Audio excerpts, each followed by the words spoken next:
E-mail de empresário contradiz Temer sobre decreto dos portos.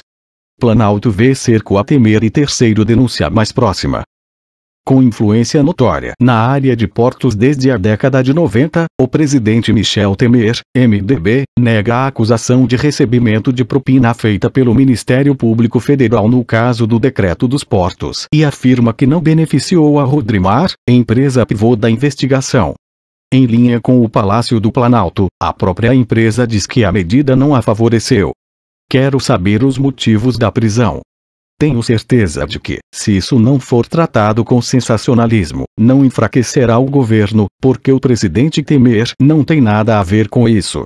O decreto dos portos não beneficia a Rodrimar, disse um ministro da Secretaria de Governo, Carlos Marum, o mesmo que ameaçou apresentar pedido de impeachment contra o ministro Luiz Roberto Barroso, do Supremo Tribunal Federal, que autorizou as prisões na quinta-feira, 29, de pessoas próximas ao presidente, como o coronel João Batista de Lima Filho, o advogado José Nunes e o ex-ministro Wagner Rossi, que presidiu a Companhia Docas do Estado de São Paulo, CODESP, com aval de Temer, além do empresário Antônio Celso Greco, dono da Rodrimar. No entanto, tivemos acesso a uma mensagem de Greco que desmente essas versões. Em e-mail enviado a funcionários e advogados da empresa em 16 de maio de 2017, 6 dias depois da edição do texto sobre portos, ele comemora a medida. Interlocutores do Palácio do Planalto classificaram como um ato espetaculoso a decisão do ministro Luiz Roberto Barroso, do Supremo Tribunal Federal, de autorizar a prisão de amigos próximos do presidente Michel Temer.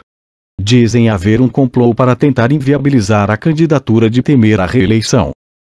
Entre os presos na Operação Scala nesta quinta-feira, 29, estão o advogado e ex-assessor do governo José Nunes, com quem Temer jantou na última segunda-feira, 26, em São Paulo, e o coronel reformado da PM João Batista Lima Filho.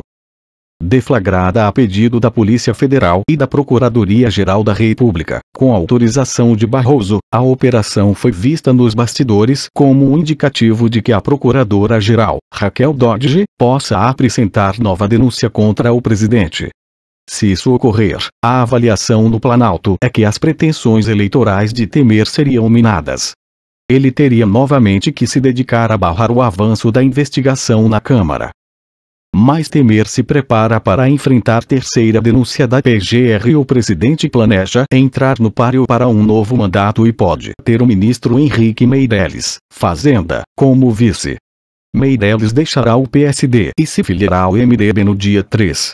Para integrante da cúpula do MDB, um sinal de que a intenção dos mandados de prisão expedidos ontem seria dificultar a consolidação de Temer na disputa eleitoral é a coincidência de datas. Para os MDBistas, não é por acaso que a operação contra amigos de Temer acontece às vésperas do ato de filiação de Meirelles. Apesar da repercussão negativa para o governo com as prisões, pessoas próximas ao presidente afirmam que o episódio reforça a certeza de que o MDBista precisa ir para o enfrentamento. Entendemos que a decisão do presidente de colocar a possibilidade de vir a disputar a eleição faz com que novamente dirijam contra nós os canhões da conspiração. O que aconteceu hoje não deixa de ser um reconhecimento de que eu nas minhas afirmações sempre estive certo, que se buscava investigar um assassinato onde não existe cadáver. O decreto dos portos não beneficia a Rodrimar, afirmou o ministro da Secretaria de Governo, Carlos Marum.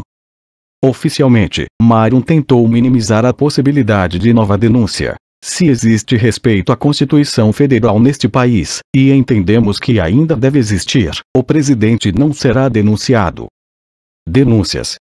Em 2017, a Câmara barrou as duas denúncias apresentadas pelo ex-procurador-geral Rodrigo Janot contra Temer, uma por obstrução de justiça e organização criminosa e a outra por corrupção passiva. Nesta quinta, Marum disse que a DNA do Ministério Público viés acusatório, mas que Raquel Dodge age de forma distinta de Janot. Ela toma uma decisão a pessoas e fatos anteriores ao decreto. É o DNA do Ministério Público, o viés acusatório. Por isso existe judiciário. E o judiciário e o MP não podem andar mancomunados. O MP é parte acusatória. Ela atuou e não vejo na doutora Raquel aquele mesmo viés, de Janote, de alguém de dentro do gabinete recebendo dinheiro para orientar gravações, disse, em referência ao ex-procurador Marcelo Miller, que auxiliou a delação de Joesley Batista. Maron vem fazendo críticas a Barroso desde fevereiro, quando o ministro autorizou a quebra de sigilo bancário de Temer, também alvo das investigações sobre o decreto dos portos. Maron chegou a anunciar que pretende se licenciar do cargo para apresentar um pedido de impeachment do ministro do STF. Artung. Temer manteve sua agenda em Vitória, nesta quinta, onde inaugurou um aeroporto. Em seu discurso, nenhuma menção à ação da PF. Ele afirmou que seus adversários terão de fazer malabarismo se quiserem criticar a sua gestão. O presidente disse ainda que o cargo que ocupa é dificílimo e que está sujeito a bombardeios a todo momento. Temer estava ao lado de ministros da área econômica, senadores e deputados capixabas. Mas uma ausência causou surpresa. A do governador do Espírito Santo, Paulo Artung, MDBista como o presidente. Ele mandou o vice, César Colnago, PSDB, em seu lugar. A operação da PF foi o que levou Artung a não ir à cerimônia. O país amanheceu mais uma vez sobressaltado com fatos políticos preocupantes.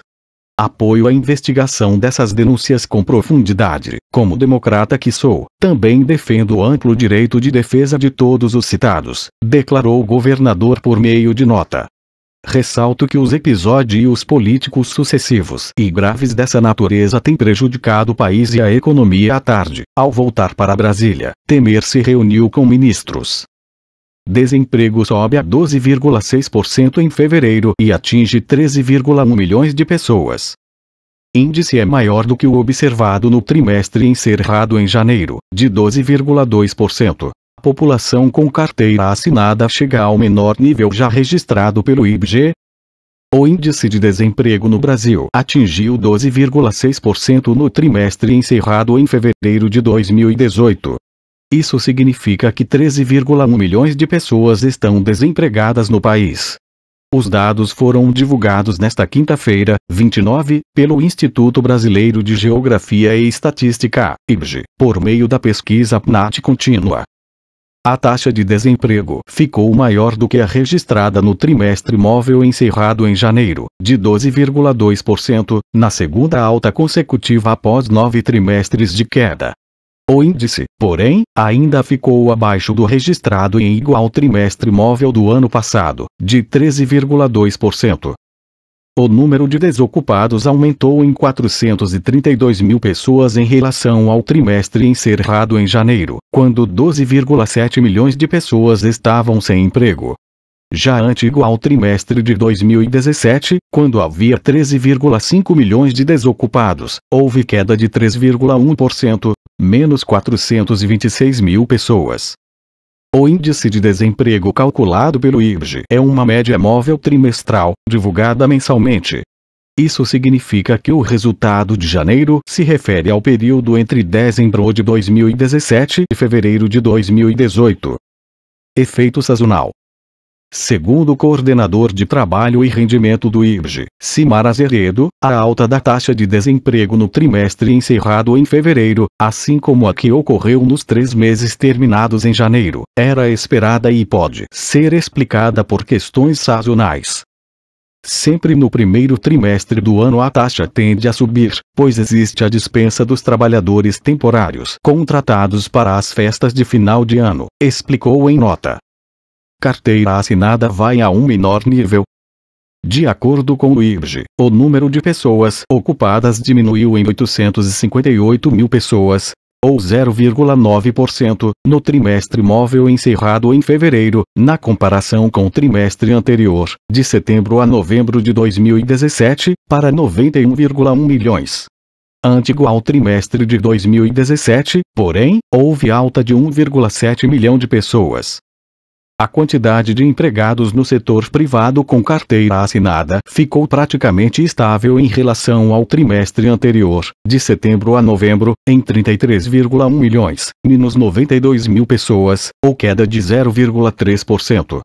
Esse nível, porém, é o mais baixo de toda a série histórica da pesquisa, iniciada em 2012.